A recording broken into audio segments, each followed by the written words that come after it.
Our next speaker has spoken to audiences as big as 20,000 and as diverse as from those from 140 countries. He's a renowned next-level leadership readiness expert, management consultant, and best-selling author with more than 20 years of leadership experience with major multinational companies around the world. He holds an MBA from Imperial College London, is the CEO of Thought Expressions. He's coached C-level executives, bureaucrats, celebrities, UN diplomats, and entrepreneurs and professionals. In 2012, he was among the top 25 stand-up comedians at the International Comedy Festival in Hong Kong. In 2017, he was in Vancouver and competed against 35,000 contestants from 142 countries, and he won, crowning himself the world champion of public speaking, ladies and gentlemen. He is a father of two and a husband of one. He's made that very clear. Ladies and gentlemen, please welcome Manoj Vasudevan.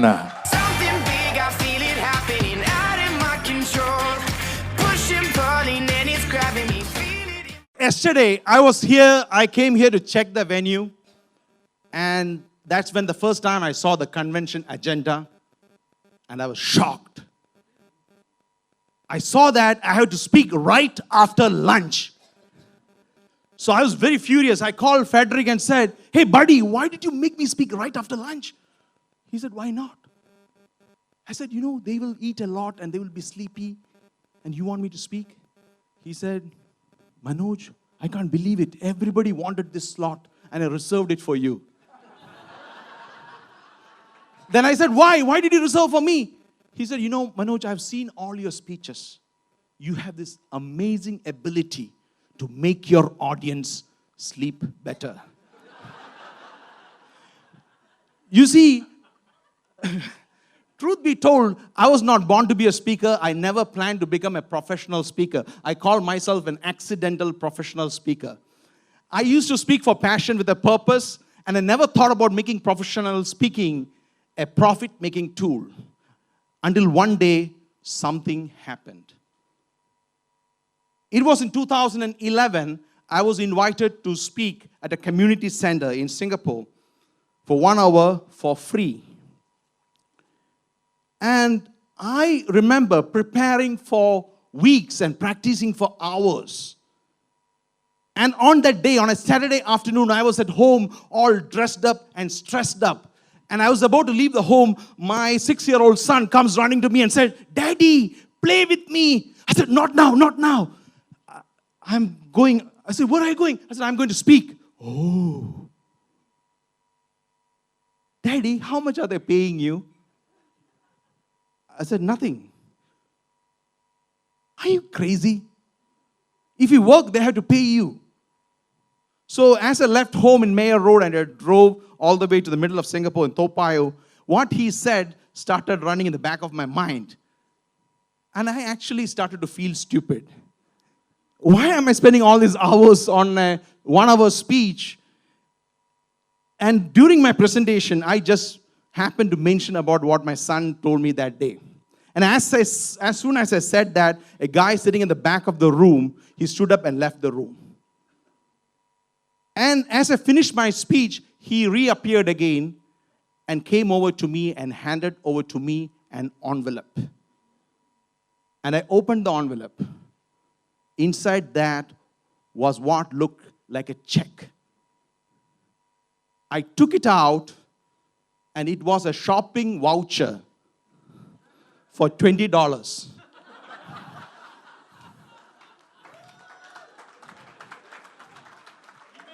I think Cohen Tan was there at that day, right? Were you there? Yes, Cohen? Yes, I remember seeing you there. So that's the proof. So I went home that day and opened my laptop and updated my profile. I added 2 words, professional speaker. After all, I got paid, okay? This proof. Fast forward to last year. I went to Dubai for the very first time in my life. And I was invited to speak for 90 minutes, and I'm the only speaker for that event. And it was at the Emirates headquarters.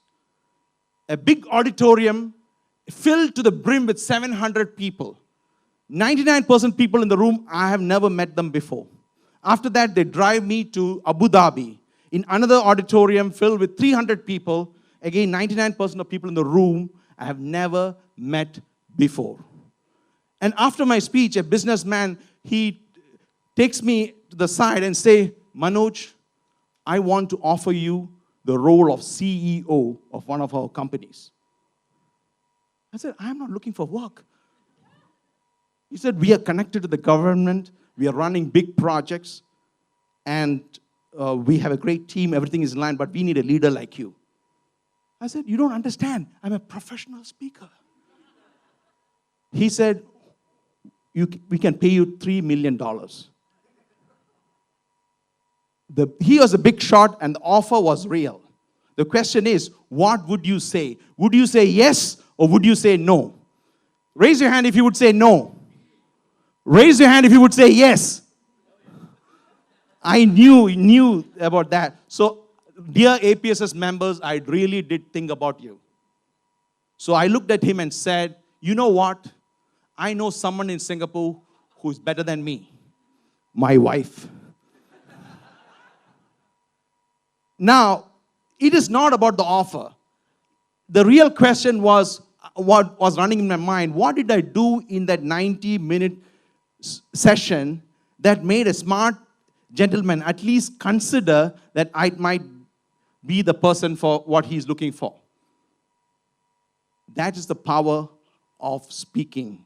You never know who is sitting in your audience. So today I'm going to share with you 7 things that works for me to get hired, rehired, and referred. And since the time is on short supply, I'm going to run through these points. If you have any questions, you can ask me during the break or email me. I'm leaving after the break. Tomorrow I'm not here. I'm speaking at another event. So let's get cracking. Number 1, your keynote is your key. Most people, I do truly believe you need to have a killer world-class keynote.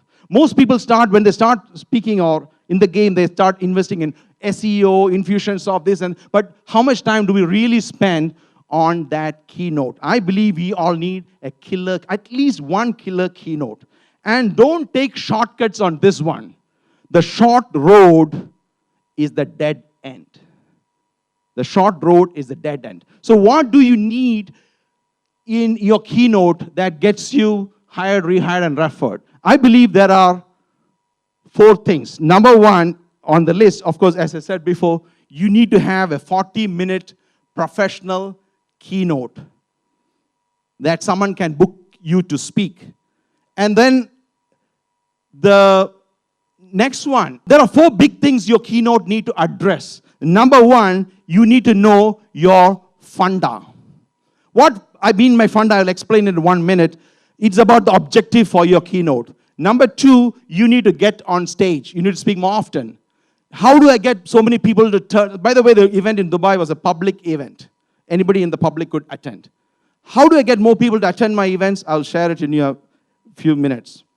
Of course, as you speak, you need to build your authority and credibility. You need to show that you are the authority for your topic. How do you do that? We'll go through that in a couple of minutes. Then, of course, as you speak, you need to engage your audience. So what do you mean by engage your audience? So I will invite you to challenge what that means. We want to rethink what that really means. So once you have all these 4 things in place, that's what leads you to have more power, more profit, or you further your purpose, or your prestige, whatever you are after. What is the objective to get that speech, of that speech? So, what is your funda? A lot of speakers here who come to me to review their speeches, the number 1 question I ask is, what is your funda? So these are the fundamentals of your speech. So, somebody laughed for that. I think that is a very common line in India, I think. Right? Is that right? Okay. So, what is your funda? So, after listening to your speech, What do you want your audience to feel?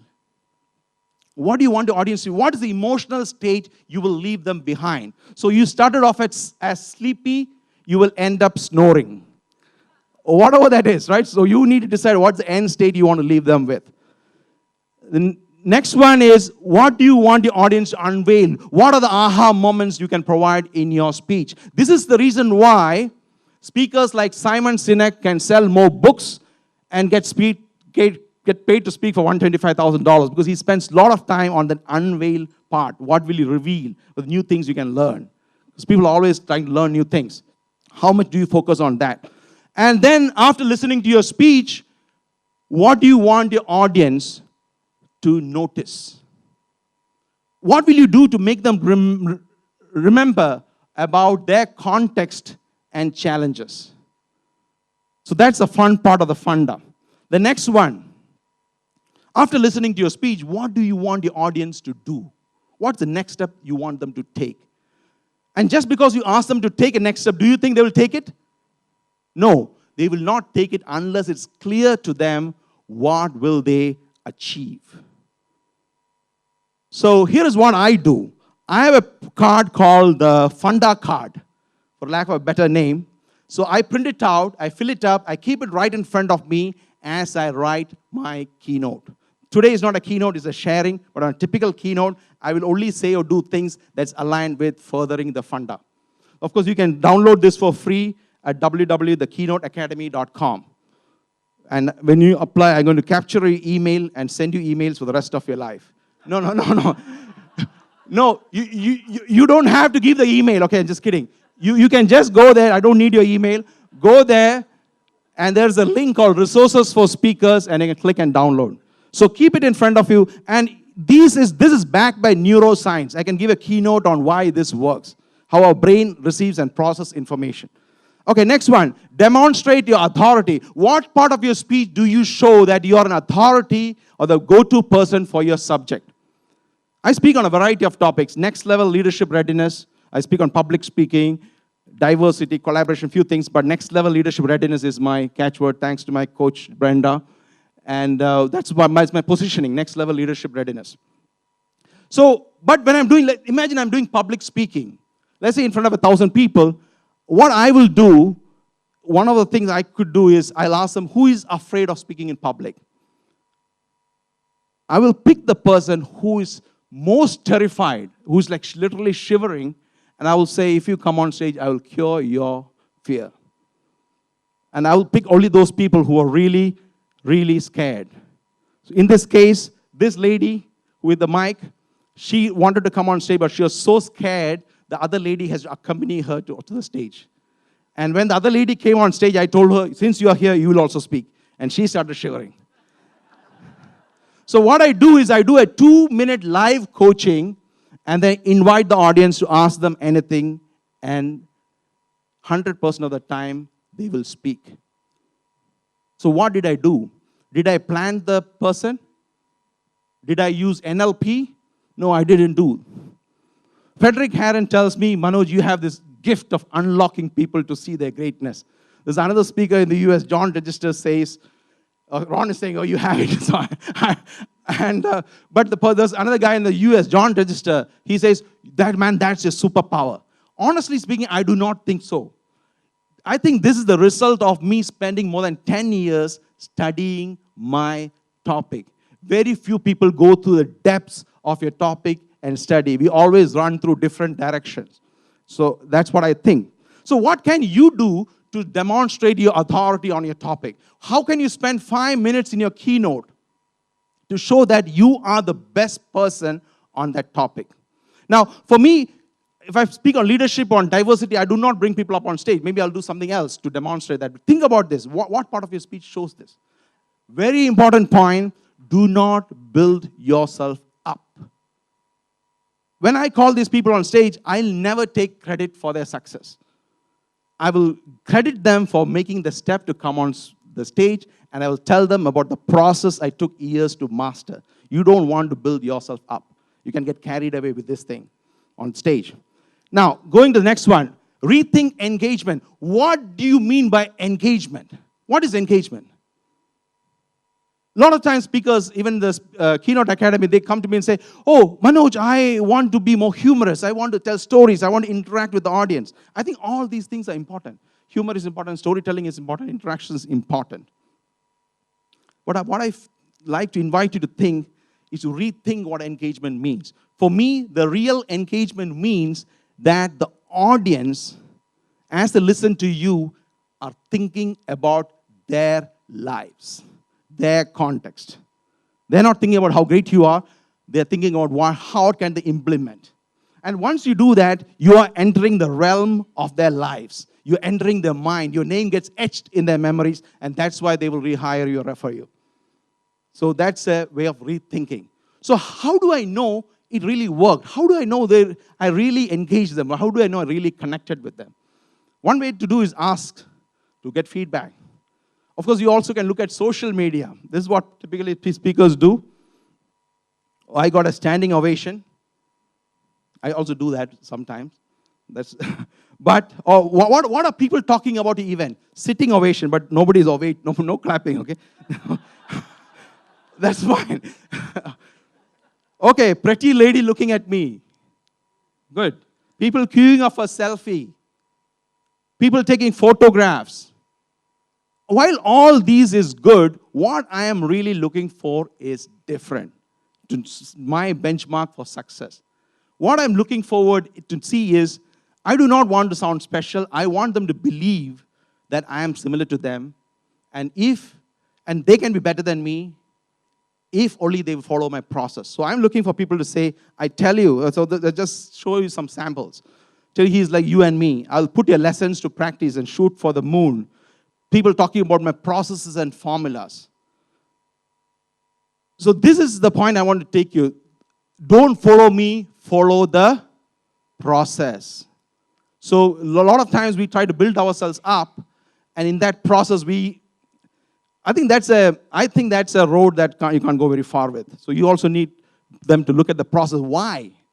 Because they're not here to listen to how great you are or your journey. They are finding, you paid all this money to come to this convention, also to know what can you do to apply in your life.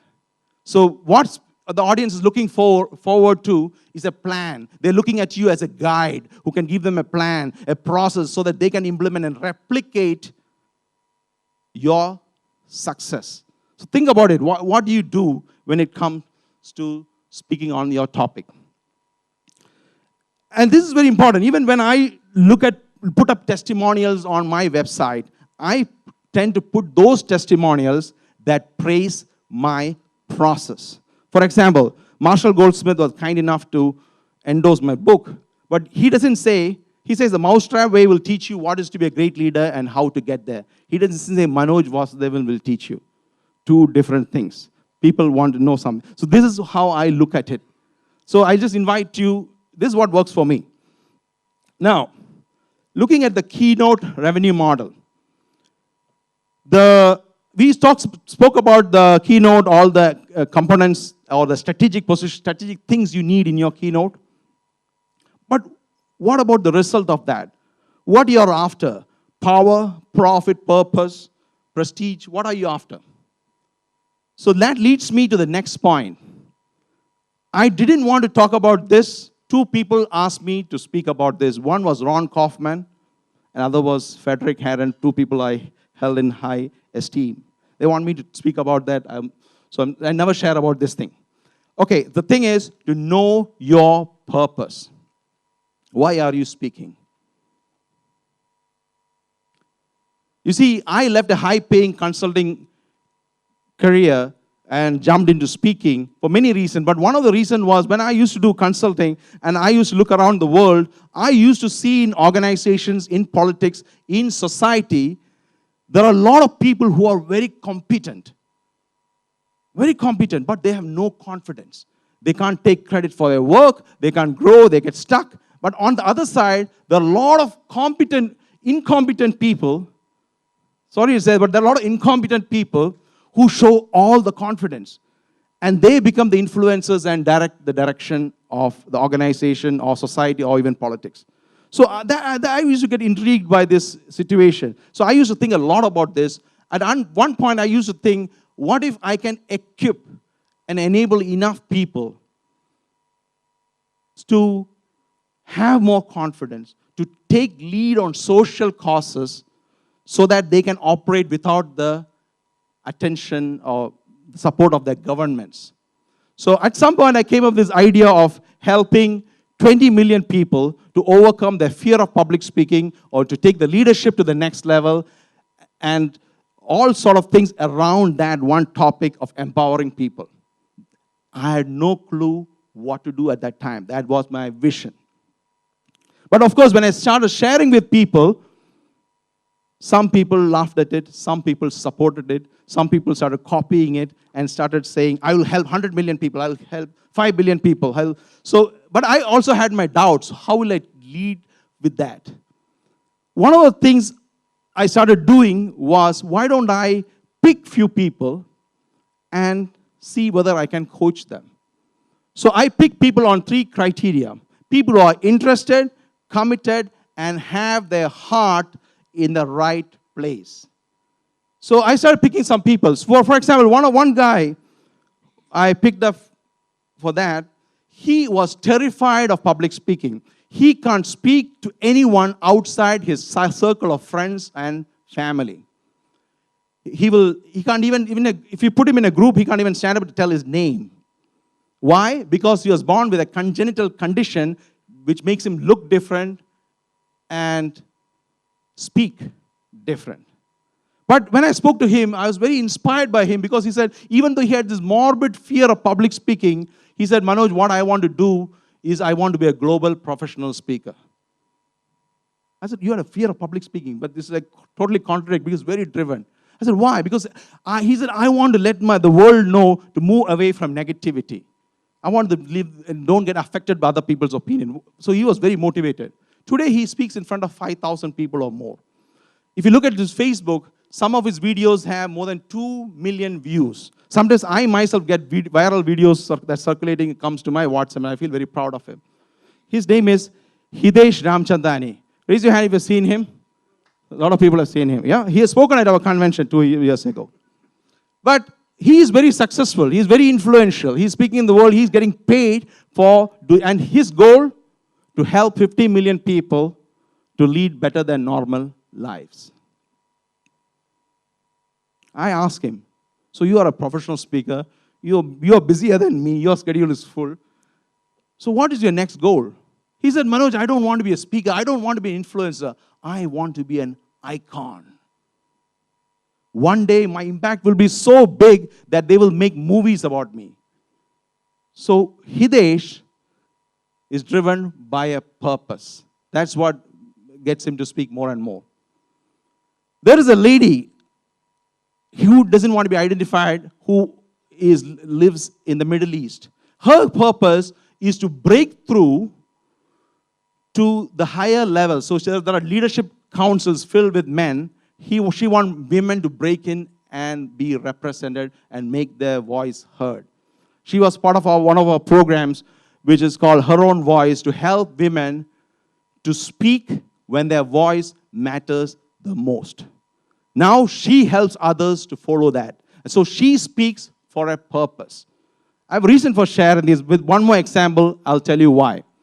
There's another guy I was coaching. He's a very senior leader in a large multinational company. During my first session, he tells me, Manoj, I don't want this coaching.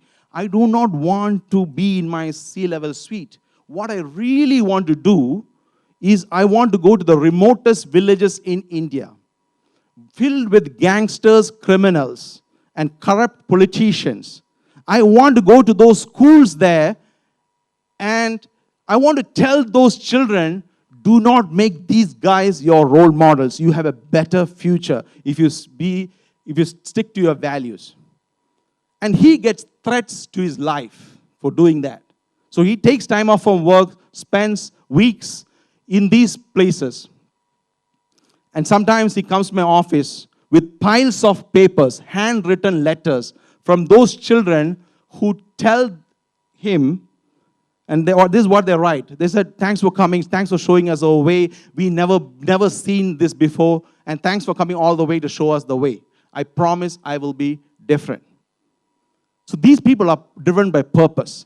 My point is this. What I have noticed is speakers with a purpose speak at a different frequency. They'll speak at a different frequency. They connect better. They are very passionate. They drives them. And so think about it. I'm not to force you to think, but I just suggest that you consider, what is your purpose of speaking? What's your true purpose for speaking? It's not about going with the flow, going with the trend. It's all fine, but I'm not going to force my view on you, but my suggestion is to think about what is your purpose. So how it has helped me is once that is clear for me, everything I do, every book I write, every speech I do, every event I do is aligned with my purpose. So it doesn't look like a lot of hard work, but of course there's a lot of hard work, but I think I'm getting somewhere. Jit Puru somewhere as why Manoj, why are you working so hard? But this is something that drives me as well. Of course, I also run free online programs, Nervous to Fabulous, to help those people who afford the programs to actually at least learn basic skills in getting better. Of course, I also do programs. So I have some people in this room, couple of them, Yana, who, when I talk to her, she's not driven by money. She wants to make a change with change makers. So this another guy, Darren, is he here? Darren Brandon. Darren Brandon, I asked him, why do you want to speak? He said, Manoj, I don't want money, I want to make a difference. But his topic is so powerful, he was in the Falkland Wars, for all the way his experience is so broad, I think you will make tons of money, but focus on your purpose. It's just a suggestion. So what's the reason a lot of people come to my events? There are a lot of reasons, but one reason I found out which really touched me was I found out a lot of speakers I have coached, when they go around the world speaking, they mention my name. So a lot of times their followers are the ones who are filling my room. So I think it also indirectly benefits me in a way. So I invite you to think, what is the focus? Income or impact or both? It's your choice. So I suggest you to think millionaires and millionaires, right? So that is millionaires, money and followers. Think about it. So I initially said millionaires or, then I said it can be both. You can have both income and you can have impact. So now I still remember the first time I came for an APSS convention. It was in 2013. Nobody knew me in this room. Only 2 people knew me. One of them was my previous coaching client. He actually took me to the front of the room, right in front. When I walked in, he said, come here. He took me to the front, asked me to look at the stage, and has said, within 2 years, they are going to invite you to speak here. And since then, I've been invited to speak for APSS 3 times. Thank you. That person, thank you. And that person was Avi Lirayan. Oh, yeah. And those days, I used to have 1 million hair. And if you look closely, you'll also see Frederick Herron in this picture. Right? Do you see him? Ron Kaufman was running an highly energetic sessions as usual, and he ran an activity. He probably forgot. He ran an activity, and I paired up with Frederick for that activity. And during that activity, I got to know him better. And that year, I proposed that he filled up a nomination form for him to be APSS president. That didn't go through that time, but I'm very happy that I'm speaking at a convention where he is organizing it. Amazing convention. Give me a round of applause.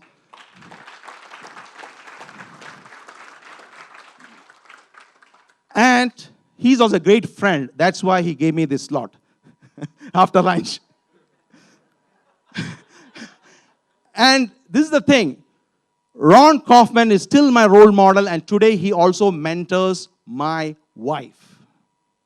She's not an APSS member, by the way. So that's free coaching. So Avi is still making deals for APSS and selling dreams. Here is my point.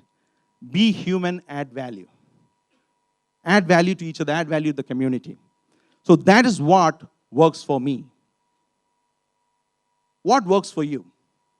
What help do you need to succeed? Look around the room. I think everything you need to be the top of the world of professional speaking is available in this room. Look up, look around. Speak up. Ask for help. I think, and I all definitely wish that your stages get bigger and bigger and bigger, and one day you will speaking in a big auditorium or an arena with more than 20,000 people, all in the room just to listen to you.